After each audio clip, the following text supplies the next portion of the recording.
Êxodo, capítulo 33. Sexta-feira passada eu ministrei a equipe de trabalho do nosso encontro na Escola de Levitas sobre o capítulo 32. E temos agora aí para você que é do grupo dos Levitas uma continuação. Lemos assim a palavra do Senhor. Disse o Senhor a Moisés: vai, sobe daqui, tu e o povo que tiraste da terra do Egito, para a terra a respeito da qual jurei a Abraão, a Isaque e a Jacó, dizendo: a tua descendência a darei. Enviarei o anjo adiante de ti, lançarei fora os cananeus, os amorreus, os heteus, os ferezeus, os heveus e os jebuseus.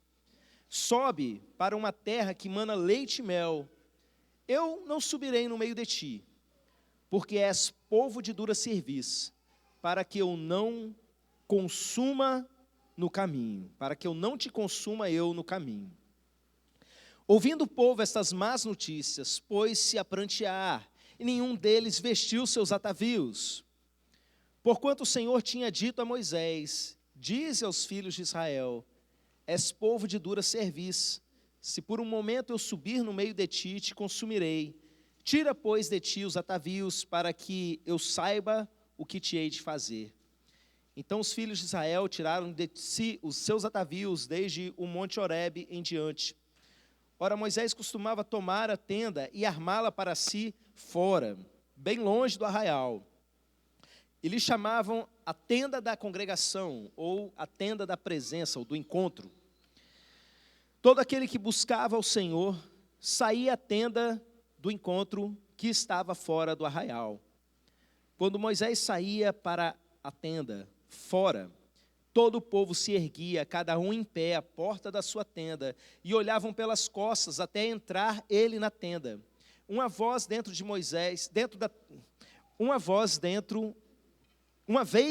Moisés da tenda, descia a coluna de nuvem e punha-se à porta da tenda, e o Senhor falava com Moisés. Todo o povo via a coluna de nuvem que se detinha à porta da tenda. Todo o povo se levantava, e cada um à porta da sua tenda adorava ao Senhor. Falava o Senhor a Moisés face a face, como falava qualquer um a seu amigo. Então voltava Moisés para o arraial, porém o moço Josué, seu servidor, filho de Num, não se apartava da tenda. Disse Moisés ao Senhor: tu me dizes, fazes subir esse povo, porém não me deste saber a quem hás de enviar comigo. Contudo disseste: conheço-te pelo teu nome, também achaste graça aos meus olhos. Agora, pois, se achei graça aos teus olhos, rogo-te que me faças saber, neste momento, o teu caminho, para que eu te conheça e ache graça aos teus olhos. E considera que essa nação é teu povo. Respondeu-lhe: a minha presença irá contigo e eu te darei descanso. Então lhe disse Moisés: se a tua presença não vai comigo, não nos faça subir deste lugar. Pois como se há de saber que achamos graça aos teus olhos, eu e o teu povo? Não é porventura em andares conosco, de maneira que somos separados, eu e o teu povo, de todos os povos da terra? Moisés roga a Deus que lhe mostre a sua glória. Título agora da última perícope.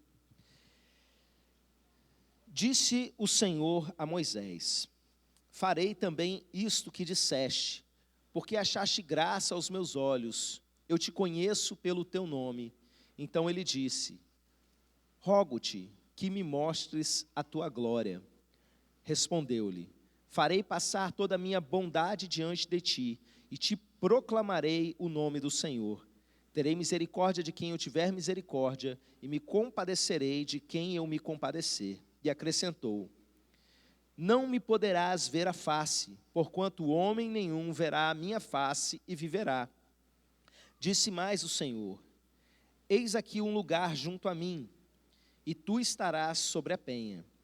Quando passar a minha glória, eu te porei numa fenda da penha, e com a mão te cobrirei até que eu tenha passado.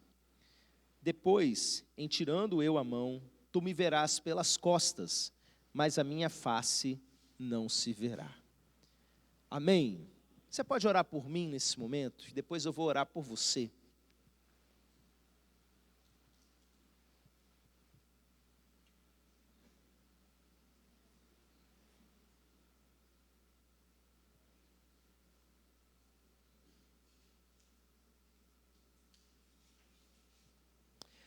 Pai, eu oro por essa congregação reunida, por esses irmãos que nos acompanham à distância, por aqueles que vão ouvir essa mensagem depois. Desafia o teu povo, meu Pai. Nos ensina aquilo que nós precisamos saber sobre a tua presença, meu Deus, sobre a busca pela tua presença. De tal forma, meu Deus, que a gente não seja mais os mesmos, que a gente não se comporte mais da mesma maneira diante da tua presença. E como nós temos orado, meu Deus, aumenta a nossa fome e a nossa persistência pela busca pelo Senhor. Em nome de Jesus, amém. Amém. Irmãos, como eu disse no início desse culto, nós estamos chegando ao final da nossa jornada Aviva, uma campanha de 40 dias por busca pela presença do Senhor, onde nós como igreja temos estudado muitos textos, muitas histórias, principalmente histórias envolvendo avivamento e o grande agir de Deus no passado.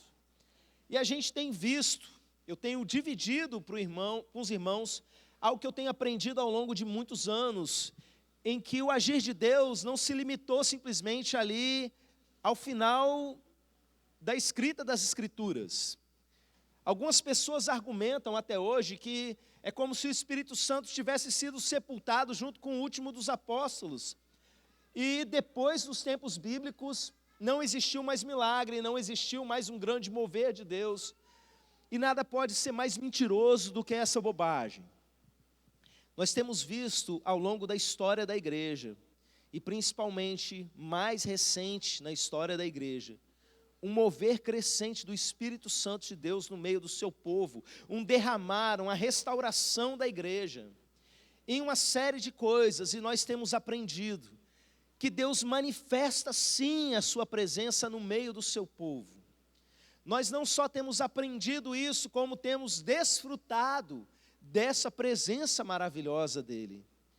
Nós não estamos aqui simplesmente para crer que Ele se faz presente, mas para nos relacionarmos com essa presença. Eu me lembro, há poucos dias atrás, o pastor Edmilson contando de uma determinada situação na vida dele, que ele estava ali orando diante de Deus, numa angústia muito grande, e ele sentiu muito forte a presença de Deus do lado dele. Quando ele olhou para o lado, a grama do seu lado tinha afundado, porque 2 pés tinham pisado. Os pés não dava para ver, mas a grama tinha afundado. Relatos como esse, meus irmãos, são fartos no meio do povo de Deus, que ama a presença de Deus. Vivemos aqui como igreja várias situações desse tipo, de visões que não eram a alucinação de uma pessoa, era uma percepção coletiva de muitos irmãos, de que Ele se faz presente nesse lugar. E o texto que nós acabamos de ler, muito conhecido de alguns dos irmãos, é uma verdadeira aula sobre como a gente se relaciona com a presença de Deus, sobre como a gente busca a presença do Senhor. O contexto é o seguinte: Deus havia tirado o povo de Israel do Egito e havia chamado Moisés para junto de si, entregue a ele as tábuas dos 10 mandamentos, aquela primeira, totalmente escrita pela própria mão de Deus. Mas no momento que Moisés está se preparando para descer, Deus vira para Moisés e fala assim: olha, o povo já se corrompeu, tá? Eu preciso te avisar. Vamos fazer o seguinte, vamos acabar com esse povo, eu vou destruir esse povo, é povo de dura serviço, e vou começar de novo de você, e vou fazer de você a grande nação, e vou continuar a história. E Moisés ali naquele momento faz aquilo que todo intercessor é chamado para fazer. Ele se coloca a favor do povo, entre Deus e o povo, e começa a clamar a Deus que não faça uma coisa dessa, e usa uma porção de argumentos diante de Deus, para tentar convencer Deus, até Deus aparentemente mudar de ideia. E por que eu falo aparentemente? O texto fala, Deus se arrependeu, naquilo que a gente chama de antropopatia, quando a gente usa uma expressão humana para descrever a Deus, para a gente entender o que Deus está fazendo. Meus irmãos, Deus já sabia o que ia fazer, Deus já sabia a palavra que ia sair da boca de Moisés antes que Moisés falasse. É Deus. Eu estava explicando para os levitas aqui na nossa última reunião, não foi o argumento, foi o relacionamento. Moisés foi um homem que desenvolveu uma grande intimidade com o Senhor. Nesse momento, meus irmãos, ele desce, ele quebra as tábuas, é uma história bem conhecida, ele vê o bezerro de ouro sendo adorado, e ele faz aquela disciplina violenta ali no meio do povo, manda matar todos os traidores, e aí volta a conversar com Deus. E presta atenção que a conversa de Moisés com Deus, ela não é no meio do povo, isso é um detalhe importante para a gente entender essa intimidade. Ou Moisés está no monte, ou Moisés está na tenda do encontro. Ele sai para fora do arraial, essa palavra fora é dita várias vezes, porque a presença de Deus não podia se manifestar dentro do arraial, onde havia pecado. Ele sai, ele monta a sua tenda, e toda vez que ele entra para dentro dessa tenda do encontro, uma coluna de nuvem da presença de Deus se manifesta. Eu fico imaginando a loucura que não devia ser isso. Moisés carregando a tenda, a barraca dele. E nessa hora todo mundo sai para a porta, porque sabe, a coisa vai pegar. Eles morriam de medo, meus irmãos. Eles tinham medo de se achegar ao monte quando Moisés estava lá com Deus, por medo de morrer mesmo, porque a presença de Deus mata. Eles tinham visto o que tinha acontecido com os egípcios, e mesmo assim se voltaram contra Deus. Povo de dura serviço, eu conheço gente que é desse jeito, vive experiências maravilhosas com Deus, que não tem como negar o agir de Deus, e ainda assim continua na safadeza. O que acontecia com esse povo era isso. Mas naquele momento eles se achegavam para a frente da sua tenda, viam Moisés, na hora que a coluna de nuvem descia sobre a tenda do encontro, Moisés estava lá dentro em intimidade com Deus, o povo ficava adorando a Deus ali, cada um à porta da sua tenda. E ali, no secreto com Deus, é que Moisés ia conseguindo, passo a passo, daquilo que ele precisava, que ele ia interceder em favor do povo. Primeiro lá no monte, ele intercedeu para que Deus não destruísse o povo. Agora ali no secreto com Deus, Deus vira para ele e fala assim: Moisés, é o seguinte, eu vou manter porque eu dei a minha palavra, vocês vão para a terra prometida, lá é a terra que mana leite e mel, eu vou dar a vitória contra todos os inimigos, mas eu não vou no meio de vocês, porque senão eu vou matar vocês, porque vocês são povo de dura cerviz. Vai o meu anjo à frente. E Moisés, é claro, que não aceita isso de jeito nenhum. E Moisés começa a argumentar com Deus. A diferença entre nós e os outros povos é que o Senhor habita no nosso meio. Como assim que a tua presença não vai? Aí Deus fala com ele: tá bom, Moisés, eu vou com a minha presença no meio. E ele fala: se a tua presença não for, Senhor, nem me faça subir, não nos faça subir desse lugar. Irmãos, isso é uma coisa muito doida que Moisés faz, porque ele sabe que a presença mata. E ele sabe que o povo é povo de dura cerviz. Mas mesmo assim, esse homem que vive no secreto com Deus, ele ama a presença de Deus mais do que qualquer outra coisa. Infelizmente, muitas pessoas têm trocado a presença de Deus, sabe Deus, por tantas coisas sem noção eu tenho visto ao longo da minha vida. Eu tenho visto as pessoas trocarem a glória de Deus por droga, por distrações, Como pastor, vocês não têm ideia de quanta gente se desvia da presença de Deus e deixa de caminhar na presença, e você vai perguntar por quê. São os motivos mais idiotas do mundo. Não seja essa pessoa. Não existe coisa mais preciosa do que a presença do Senhor. A ponto, meus irmãos, de valer a pena arriscar a própria vida. Porque quando fala de morte, aqui está falando de morte literalmente mesmo. Essa geração depois vai morrer no deserto. Porque no meio do povo está o tabernáculo com a arca da aliança, onde a presença do Senhor se manifesta. É preferível, meus irmãos, do que a gente viver sem a presença dEle. Irmãos, e aí nesse ponto eu quero chegar na parte principal da nossa mensagem, que é o seguinte: depois que Moisés teve todas essas conquistas diante de Deus, conseguiu que o povo permanecesse vivo, depois conseguiu que a presença de Deus não se apartasse, talvez alguns de nós no lugar dele fizesse o seguinte: terminei o meu trabalho, consegui o que eu queria, pronto, agora vou descansar. Porque a gente vai para a presença de Deus batalhar e a gente apresenta os nossos motivos de oração e a gente luta por aqueles motivos e finalmente a gente consegue. Moisés, talvez, se fosse outro de nós no lugar, teria calado a boca e parado por aí.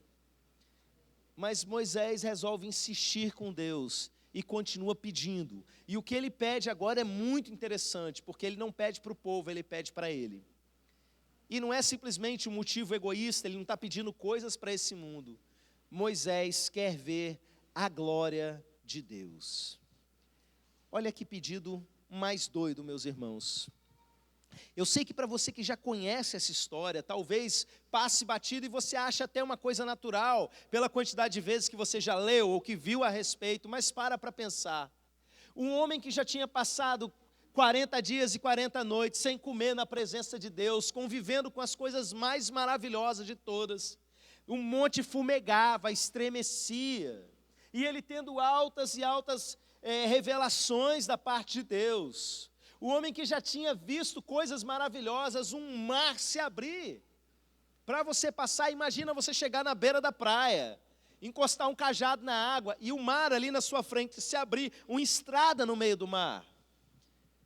Tem gente nos dias de hoje que vira e fala assim: não, é porque isso aqui é que na verdade tem uma época do ano que a maré fica muito baixinha, e aí dá um vento e não sei o que, a pessoa atravessa com água na canela. Mentira, meus irmãos, eu estive lá. E as duas possibilidades de travessia do povo do Mar Vermelho é impossível. A descrição bíblica é que abriu um caminho e eles atravessaram a pés enxutos. Moisés viu isso. Moisés viu aquelas pragas do Egito, Moisés tinha visto tudo quanto é coisa. E eu acredito que manifestações da glória de Deus, e de repente esse homem resolve que ele quer mais. Depois de conseguir tantas vitórias, e Deus falando que vai conduzir o povo lá para os finalmentes, né? E ele vira e fala assim: eu quero ver a sua glória. E Deus fala para ele: tá bom, o negócio é o seguinte, a minha face... Presta atenção nesse detalhe. A palavra face e presença no hebraico é a mesma coisa. Quando você lê aí na sua Bíblia, presença, no Antigo Testamento, é a palavra face. Você vai ficar aqui nesse buraco na pedra, nessa fenda da pedra. A minha face mesmo você não pode ver. Você vai me ver pelas costas. Eu vou botar a minha mão em cima, vou te cobrir, porque tem níveis, meus irmãos, da presença de Deus, que o nosso corpo físico não vai aguentar, a nossa estrutura física não vai dar conta. Ele tapa, para que Moisés veja pelo menos ele passando de costas. E que coisa louca deve ter sido isso, que coisa maravilhosa deve ter sido isso. Eu tenho visto aí, teve um cara que escreveu um livro recentemente a respeito de Moisés vendo Deus passando de costas e especulando o que seria isso, porque ele acredita, e tem uma porção de teólogo que acredita nessa linha, que Moisés só escreveu Gênesis, por exemplo, contando a criação do mundo, e todas as coisas que aconteceram antes de Moisés, nesse momento de revelação que ele viu o passado, Deus pelas costas. Mas é especulação, o fato é, ele viu algo muito grande, algo muito sobrenatural, que se ele tivesse visto um pouquinho mais, ele tinha se desfeito. Tamanha glória de Deus. E nesse ponto, meus irmãos, eu quero mostrar para vocês que isso precisa nos desafiar. Eu, ao mesmo tempo que me identifico com esse texto, eu me sinto um nada perto desse texto. Primeiro eu vou falar por que eu me identifico. Porque, meus irmãos, a minha vida inteira, toda vez que eu descobri que tinha algo mais de Deus, que eu não tinha experimentado ainda, eu quis e eu mergulhei. Eu, com 4 anos de idade, foi me apresentado o Evangelho, e foi me dito que eu precisava receber Jesus como meu Salvador. E eu disse: eu quero. Mas passou-se ali alguns anos, eu me lembro que o meu pai estava pregando lá na primeira igreja batista de Jaru, num domingo pela manhã, não sei se era um domingo de ceia, o que é, e ele resolveu e fez um apelo, quem queria aceitar Jesus. E eu nunca tinha feito nada público, eu tinha aceitado Jesus lá na sala das crianças, e eu senti vontade que eu tinha que contar para todo mundo. E foram uns adultos lá na frente, eu me lembro de uma mulher que ficava mordendo a boca, eu achei mó engraçado. O povo estava segurando para não chorar. E eles foram à frente, e eu fui à frente também. E eu contei para todo mundo. E passou um tempinho mais, eu entendi que tinha um lance do batismo. E eu disse, eu quero batizar também. Eu batizei no mesmo dia que o meu irmão mais velho, certo seria ele batizar, depois aí batizar também, né? Eu me adiantei e quis batizar logo de uma vez, porque eu entendi que aquilo era para mim. Se eu aceitei Jesus, eu tenho que me batizar. É bíblico, já tinha entendido, irmãos. Eu fico impressionado com a lerdeza de algumas pessoas que atrasam os processos na vida cristã. Eu conheci um irmão, a gente trabalhou anos com ele, suando. Irmão, você não aceitou Jesus? Aceitei. Você não falou que é salvo? Vamos batizar então? Agora não. Mas tem algum impedimento? Você não é casado, está tudo certo e tal, não está aí viciado nem nada. Vamos batizar? Eu não. Aquela sonceira que dá vontade de dar um tapa no pé da orelha assim, pá, acorda, acelera, o tempo está passando, você está ficando velho e não está servindo a Deus. E a gente não entendia, um irmão falava, outro irmão falava, por fim a gente largou de mão, e o cara até hoje não batizou. Vocês acreditam nisso? É muito doido, é difícil para mim entender, porque cada vez que eu descubro que Deus tem algo para mim, eu quero. E eu me batizei com 9 anos, e durante a adolescência eu queria era servir a Deus. E meus irmãos, comecei a aprender a tocar violão, aprendi uma música que uma irmã fazia solo lá na frente na igreja, eu fui lá e toquei a música dela, porque era a única que eu sabia. E eu queria servir de alguma forma, e as coisas foram acontecendo assim, lá no final da adolescência. Eu peguei um boletim de igreja, não sei quantos aqui são da época do boletim, né? E tinha um texto sobre dons do Espírito Santo, e era um texto batista, meus irmãos. Não era nem aquele negócio pesado assim, que a gente depois foi descobrindo, né? Um texto simples, explicando que existem dons do Espírito Santo. A Bíblia fala desses aqui, todo crente tem um. E eu pensei, gente, todo crente tem um, cadê o meu? Eu quero esse negócio, e comecei a buscar, e eu batendo na porta do céu mesmo, querendo que fosse revelado para mim qual era o meu dom. E toda oportunidade que tinha de serviço na igreja, eu me entregava para isso ali, já na igreja de Carapebus, até Deus ir revelando qual era o dom que Ele tinha para mim, meus irmãos, até eu entender o meu chamado para o ministério pastoral, até ir vivendo uma porção de coisas e ir para o encontro face a face. E chega lá e contarem para mim que, na verdade, batismo com o Espírito Santo não era aquilo que eu pensava que era, é mergulho no Espírito Santo. Não é simplesmente ter o Espírito Santo, ter dons do Espírito Santo, mas é uma experiência de mergulhar no Espírito dele. E meus irmãos, quando eu descobri que eu não tinha vivido essa experiência, adivinha o que eu fiz? Eu quero mais, Deus, eu quero ver a tua glória. E eu vi o povo vivendo aquele monte de coisa, e eu buscando, e nada de acontecer, e nada. E como diz o pastor Luciano Subirá, o pior não é você buscar numa ministração dessa e não receber, é você ver uma pessoa cai do seu lado, outra cai do outro, outra cai na frente, você fica lá, né, e não recebe nada. E eu ficava assim, meus irmãos, um tempão buscando, até que eu vivi uma experiência de mergulho. E quando eu vivi isso, eu fiquei sabendo, eu já sabia, na verdade, que não era para ser uma vez na vida, era algo para a gente receber sempre. E continuei buscando, e estou buscando até hoje, meus irmãos. Então eu olho para Moisés, numa situação dessa, e eu me identifico. Eu já consegui esse monte de coisa. Existe um lugar a mais de intimidade que eu ainda não alcancei. Eu estou aqui no secreto. Eu passo 40 dias na presença de Deus. Eu abro a minha tenda no secreto, eu fecho a porta, metaforicamente falando, né, porque é o princípio do ensino de Jesus, fecha a porta do teu quarto, e Deus vem todas as vezes. Um homem que vivia plenamente na intimidade com o Senhor, de repente ele entende que existe um nível ainda maior de intimidade. Existe algo muito maior em termos de intimidade que Moisés ainda não tinha vivido. Moisés, aquele que Deus falava com ele como quem fala a um amigo. Eu acho engraçado uma das expressões aqui no texto, que fala assim: o Senhor me conhece pelo nome, e eu achei graça aos teus olhos. Irmãos, Deus conhece todo mundo da terra pelo nome. Deus conhece as estrelas pelo nome. E por que dessa expressão? É a mesma questão da onipresença. Deus está presente em todos os lugares, mas em alguns lugares Ele manifesta a sua presença. Deus sabe de todas as coisas, mas o conhecimento de Deus na Bíblia tem a ver com uma experiência de intimidade.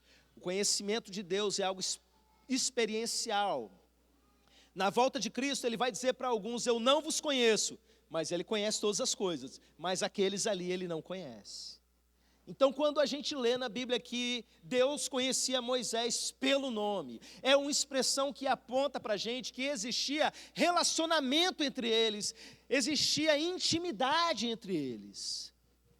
E mesmo assim, e mesmo sendo Moisés amigo de Deus como ninguém na face da terra, Moisés descobre que existe um nível a mais de intimidade. E ele está disposto a arriscar a sua própria vida para conhecer mais de Deus. Eu me identifico, mas me sinto desafiado. Porque eu começo a olhar para essas histórias que agora a igreja também está conhecendo. E eu começo a ver as histórias de homens que foram tão tremendamente usados por Deus, com menos conhecimento teológico do que, às vezes, os membros da minha igreja, com, às vezes, falhas de caráter a ponto de deixar a família para trás, querendo servir a Deus, coisa que hoje a gente sabe que é errado, com uma série de problemas aqui e ali, não se submeter a uma mentoria. Mesmo assim, esses homens com tanta dificuldade, Deus usou eles tão poderosamente. Esses homens viveram coisas tão fortes, meus irmãos, experimentaram coisas tão tremendas. E eu olho para a minha própria vida, com tudo que eu já vivi até hoje, e eu vejo: meu Deus, eu não fiz nada perto deles. Eu prego, meia dúzia aceita Jesus. Ensino, um monte desvia e faz o contrário do que eu estou falando, e parece que entra no ouvido e sai pelo outro. E às vezes um desses homens bota a cabeça debaixo do caixote e o povo ao redor começa a cair. E gente a um quarteirão da igreja começa a chorar, quebrantando, porque aquele homem começou a orar. Eu estou muito longe, e você também está. Não adianta olhar feio para mim não, que você também está. Aí está lá, conferência de pastores, aquela frieza toda. Vem John Hard, 3 dias e 3 noites orando. Chega lá, fala 3 palavras, o povo desaba chorando, desesperado, sem entender porquê, e começa a confessar os pecados. Está lá o povo numa série de conferência evangelística, tentando ganhar o povo para Jesus, ninguém nem aparece de visitante. Chega John Hard: oi irmão, vocês estão precisando de ajuda aí? Ah, John Hard, ora com a gente, tá bom. Coloca o joelho no chão, começa a entrar gente. 50 homens entregam a vida para Jesus, porque aquele homem botou o joelho no chão. E eu olho para a minha vida e eu penso: meu Deus, eu quero ver sua glória. Existe um nível de intimidade que eu preciso viver, que eu estou longe. Eu sei, meus irmãos, eu tenho consciência de que algumas coisas a gente precisa passar por um processo.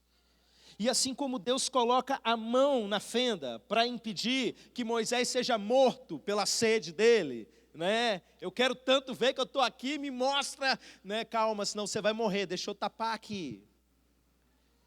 Eu sei que às vezes Deus nos cobre e não deixa que a gente viva certas coisas antes da hora. Mas eu sei que no estado em que nós nos encontramos, existe algo mais que nós já podemos ter. Eu já compartilhei com os irmãos uma experiência que eu vivi, já vai fazer quase 2 anos. Eu lembro que eu tinha sido ordenado há pouco tempo, a gente num trabalho muito intenso, eu com 4 células na semana e fazendo uma porção de coisas. A gente tinha reunião de oração todos os dias aqui no templo, depois das células, né? Era de 9h30, 10h30 da noite, orando pela construção, para liberarem lá na prefeitura. Foi um período de luta muito grande. E eu me lembro que eu estava no monte com alguns irmãos, e a gente passou lá algumas horas. E eu virei para Deus e falei assim: Senhor, eu sei que algumas coisas a igreja só vai viver depois que eu, como pastor, como líder sobre ela, romper em mim. E eu não sei nem o que é, mas eu sei que se eu tivesse 10 anos à frente, a gente teria condição de dar um passo muito maior como igreja, ia ganhar muito mais gente. E eu comecei a subir e descer aquele morro que tem do lado de lá, de onde a gente vai orar, falando assim: Senhor, eu queria que o Senhor aumentasse nessa noite na minha vida, a minha maturidade, como se eu tivesse 10 anos à frente. E fiquei insistindo diante de Deus nessa oração maluca. Eu quero mais sabedoria, eu quero mais poder, eu quero mais unção para pregar, para ganhar almas. Eu quero, Senhor, estou aqui, eu quero acelerar 10 anos em uma noite. Se o Senhor permite isso, eu vou lutar. E fiquei, meus irmãos, insistindo. Mas eu só recebi o que eu devia receber em uma noite. E eu sei que o que Deus tem para a gente é processo. Ele estava botando a mão e me cobrindo. Se eu recebesse tudo que eu tinha para receber, eu ia ser esbugalhado, né? Esmigalhado. Mas eu entendo, meus irmãos, que 10 anos passaram. E nós estamos aqui na jornada viva, buscando a presença de Deus como igreja. E o que eu quero dividir para vocês é o seguinte: o propósito não é que um pastor tenha sede de Moisés. É que você, junto comigo, junto com quem está do seu lado, e toda uma igreja tenha essa sede: eu quero mais de Deus. Que não tenha uma pessoa que seja assim, o retardatário, que fica assim: eu vou me acomodar. Porque tem uns crentes, meus irmãos, que eu não aguento, se acomoda de um jeito, entra ano, passa ano, não cresce espiritualmente. Será que isso não incomoda você? A mim me incomoda, e me incomoda muito, sabe? Vocês podem olhar que o pastor de vocês está sempre correndo atrás de alguma coisa, buscando alguma coisa, orando, indo em algum evento para aprender com quem está mais longe, sabe? Mas o propósito é que todos vocês sejam assim. Vocês entendam diariamente, existe um nível maior de intimidade com Deus. Existe algo além que a gente pode viver. Senhor, eu quero ver a Tua glória. Existe uma música do Fernandinho sobre esse texto, que é uma mensagem maravilhosa, que ele fala: eu já vi a sarça ardendo, eu já vi o mar se abrir, eu já vi os cavaleiros do faraó se afogarem. Ele começa a falar tudo o que Moisés viu, e de repente, eu vou subir a montanha. Eu quero ver a sua glória, eu quero mais de Deus. Eu desafio você a buscar a presença de Deus num nível de paixão que você ainda não buscou. E você que sabe que é uma pessoa que parou no tempo, que estagnou, que já devia estar lá na frente, está lá atrás, não fica com raiva de mim não, mas dá um tapa na sua própria orelha e vamos acelerar. Deus não fez você para ficar parado no tempo. Deus não fez você para se acomodar. Esse negócio de crente satisfeito com a linha de chegada não presta não, meu irmão.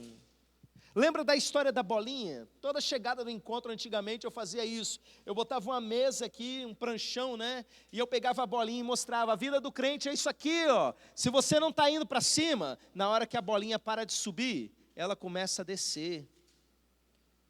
A vida do crente é assim: se você não está subindo, se você não está crescendo, você começou a andar para trás. Moisés: olha, eu já consegui essa pauta na minha audiência com Deus. Eu já fui para o secreto e conquistei que Ele não destrua todo o povo. Eu já consegui agora que Ele venha e não retire a presença, que a gente seja o povo, habitação de Deus. Mas agora eu quero mais, eu preciso avançar, eu quero ver a sua glória. Ame a presença do Senhor, ame a presença. Irmãos, nós estamos chegando aí nos últimos dias da jornada viva, não quer dizer que a gente vai parar de buscar a presença, mas tem algo especial sobre nós nesses dias. E a gente não pode desperdiçar. Eu não quero passar esse culto sem dar a chance para você se posicionar com relação a isso, e sem dar a chance de você que foi agora ativado por essa palavra, a buscar um nível novo de intimidade com o Senhor. Amém? Se coloque de pé. Felipe, assume aí a adoração. Felipe e Hillary, vem para cá. Nós vamos passar um tempo buscando a presença de Deus, isso é importante demais. Eu sei que para alguns é assim, que coisa, achei que o culto já ia estar acabando, e eu queria ir embora, e não sei o que, tem um monte de coisa para fazer, mas para alguns estão com o coração da seguinte forma: eu sei que existe algo além, eu quero ver a tua glória. Quantos aqui querem ver a glória do Senhor, querem mais do Senhor? Vocês vão falar isso para Ele nesse momento, vão buscar, meus irmãos. Um dos textos que eu passei para a igreja essa semana mostra um intercessor do avivamento da Rua Azusa. Quem já leu o capítulo 1 de O Avivamento da Rua Azusa, ou ouviu o áudio, né? Irmãos, que experiência maluca aquela. A gente vê o resultado do avivamento, mas aquelas pessoas estavam orando e esperando por anos. Senhor, faça alguma coisa, Senhor, nos aviva, faça como fez lá no país de Gales, insistindo, e nada acontecia, mas eles estavam perseverantes. Nós vamos agora buscar e buscar. E ainda que não aconteça nada, você vai insistir. E ainda que aconteça com quem está do seu lado. E ainda que Deus revele a glória dEle para quem está na sua frente. E para você ainda não. Busque, insista, busque nesse momento. Pai, eu oro por essa congregação. Por toda ela, por aqueles que nos acompanham à distância, meu Pai. Por aqueles que estão aqui, por aqueles que não estão participando desse culto, mas fazem parte dessa família de fé. E eu quero dividir com eles nesse momento esse sentimento. E pedir, meu Pai, que não seja simplesmente o sentimento meu, de Clériston, mas esse sentimento do Moisés, Pai. De querer mais, de crescer em intimidade, de não se contentar em alcançar algumas coisas e achar que chegou na linha de chegada. Nós queremos ver a Tua glória, meu Pai. Desperta o Teu povo para isso. Desperta o Teu povo para buscar um crescimento verdadeiro na Tua presença, meu Pai. Em nome de Jesus.